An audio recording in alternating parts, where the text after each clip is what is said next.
পুরো সরকার না হলেও ডক্টর ইউনূস মোটামুটি মানুষের অধিকার রক্ষার পক্ষে, ভালো সংগঠন, ভালো ব্যক্তি, ভালো মানুষ, ভালো প্রতিষ্ঠানের অধিকারের ক্ষেত্রে সচেতন ও তৎপর। যদিও ইউনূস সরকারের বিরুদ্ধে অসংখ্য অভিযোগ রয়েছে, অবহেলা করার, মানুষের সাথে সম্পর্ক না রাখার, সংসদ না রাখার, মানুষের মতামতকে মূল্যায়ন না করার, মানুষের সাথে কথা না বলার, দূরত্ব বজায় রাখার একটি মারাত্মক অভিযোগ রয়েছে। কিন্তু ডক্টর ইউনূসের ব্যাপারে এই অভিযোগ কেউ করে না। সেই কাজের ধারাবাহিকতায় বাংলাদেশের সবচাইতে সুশৃঙ্খল দল হিসাবে সবার কাছে পরিচিত জামায়াত ইসলামও ডক্টর ইউনূসকে সেভাবেই সম্মান করে। কখনো ডক্টর ইউনূসকে অসম্মান করে, ব্লেম করে কথা বলে না। বিএনপি যেভাবে প্রতারক, স্বৈরশাসক, হাসিনার মতো আমেরিকার দালাল, নানানভাবে নানান কথা বলে। আপনারা রুমি ফারহানা, শামা ওবায়েদ, আমির খসরু মাহমুদ চৌধুরী, এমনকি মির্জা ফখরুলের মতো তথাকথিত সভ্য লোকরাও ডক্টর ইউনূসের বিরুদ্ধে নানানভাবে অভিযোগ করেছে, যার অদ্যপান্ত খুঁজে পাওয়া একদম কঠিন নয়। মিডিয়াতে, ইউটিউবে, চ্যানেলে, পত্রিকায়, খবরে যা ভরপুর। কিন্তু এবার মনে হচ্ছে ডক্টর ইউনূস জামায়াত ইসলাম মুখোমুখি হতে যাচ্ছে। জামায়াতের ডক্টর ইউনূসের বিরুদ্ধে সরাসরি জামায়াত, অথবা ডক্টর ইউনূস সরাসরি জামায়াতের বিরুদ্ধে। ইউনূস কিভাবে জামায়াতের বিরুদ্ধে? যেমন জামায়াত ইসলাম অনেক আগ থেকেই বলেছে যে গণভোটটি অন্তত ভোটের আগে হোক, এটা সারা বাংলাদেশের মানুষের দাবি ছিল। কিন্তু বিএনপির দাবি ছিল না হোক, না পারতে শেষে বলেছে ঠিক আছে জাতীয় নির্বাচনের আগে সাথে হোক। এখানে অত্যন্ত যৌক্তিকভাবে জামায়াত ইসলাম বা জামায়াত ইসলামের মতো যারা গণতন্ত্রের সহযোগী শক্তি, ডেমোক্র্যাট টাইপের মেন্টালিটি, লিবারাল বা সত্যকে চায়, গণতন্ত্রকে চায়, বা ফ্যাসিবাদের বিরোধী, তারা সবসময় খুব যুক্তির সাথে বলে এসেছে যে গণভোটটা জাতীয় নির্বাচনের আগে হলে জাতীয় নির্বাচনটি বৈধতা পাবে। কারণ এই যে 2026 সালে যে ইলেকশনটা হবে, এই ইলেকশনটা হওয়ার কথা ছিল না। এই ইলেকশনের কথা কিন্তু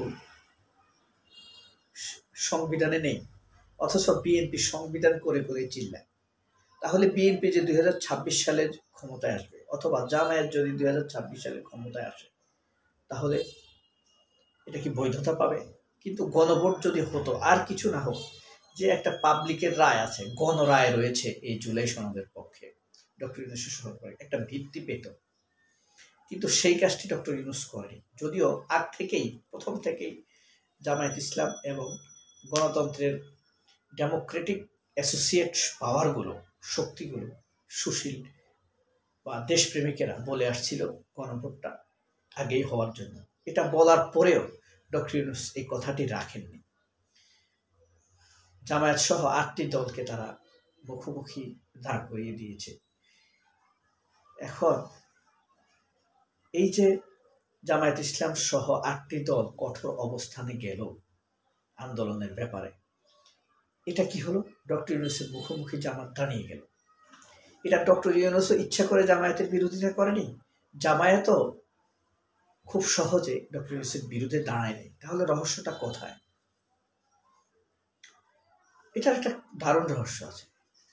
কারণ তত্ত্বাবধায়ক সরকারের ভিতরে আসিফ নজরুল, সালেউদ্দিন আহমেদ সহ আরো কিছু উপদেষ্টা রয়েছে, তারা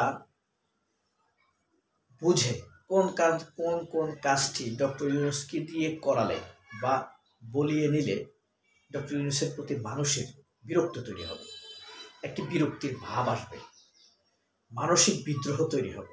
যদিও ওই ধরনের আন্দোলন এখন করবে না ডক্টর ইউনূসের বিরুদ্ধে মানুষ, এটা তারা বুঝে।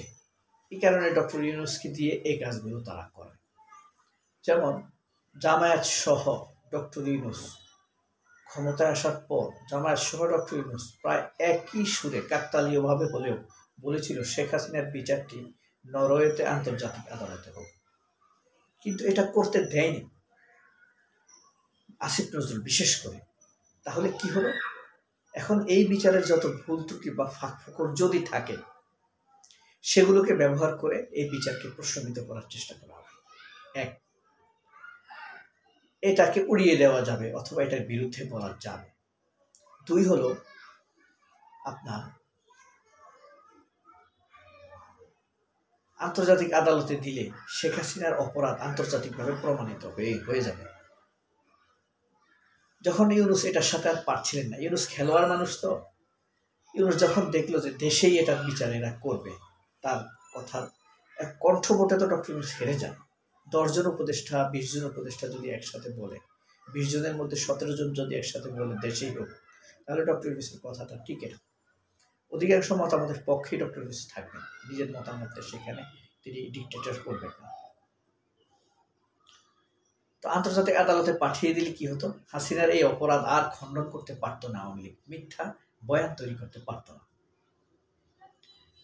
এই কারণে ডক্টর ইউনূস ইচ্ছা থাকা সত্ত্বেও তিনি শেখ হাসিনার বিচারটা আন্তর্জাতিক আদালতে করতে পারেন। আরেকটি হলো, এই আদালতেই মতিউর রহমান নিজামী, শহীদ আলী হাসান মোহাম্মদ মুজাহিদ, শহীদ সালাউদ্দিন কাদের চৌধুরীদের বিচার হয়েছে।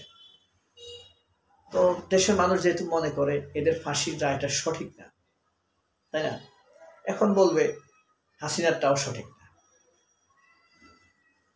এইভাবে একটা ন্যারেটিভ দাঁড় করানোর জন্য এরা এই কাজটি করেছে।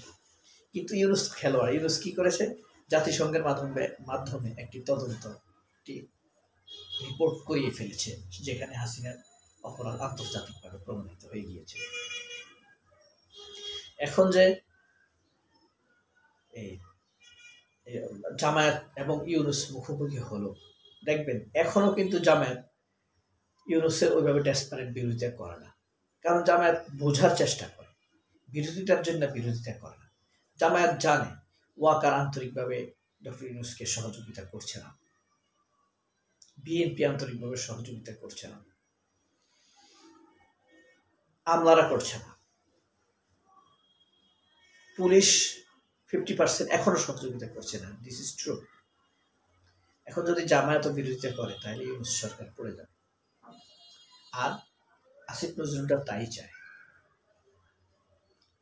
কিন্তু জামায়াত এখানে নতুন রাজনীতি করতে পারত, আরো আগ থেকে কয়েকজন উপদেষ্টাকে, এখন না বলে আরো আগেই কয়েকজন উপদেষ্টাকে বাদ দেওয়ার দাবি জোরালোভাবে করতে পারত। এটা জামায়াত করেনি। এটা রাজনৈতিক দুর্বলতা জামায়াতের, অথবা বিচক্ষণতার অভাব বলতে পারেন।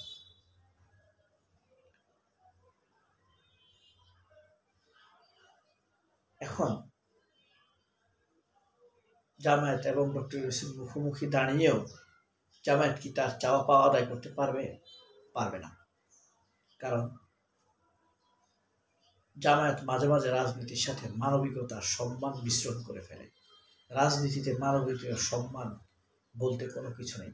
রাজনীতিতে শেষ কথা হলো রাজনৈতিক ফায়দা। আপনি সম্মান দিতে গিয়ে রাজনৈতিক ফায়দাটা অর্জন করতে পারবেন না, অনেক কিছুকে জলাঞ্জলি দিতে হয়। এখানেই জামায়াত পিছিয়ে যায়। সবাই অনেক ভালো থাকবেন। আল্লাহ হাফেজ। আসসালামু আলাইকুম।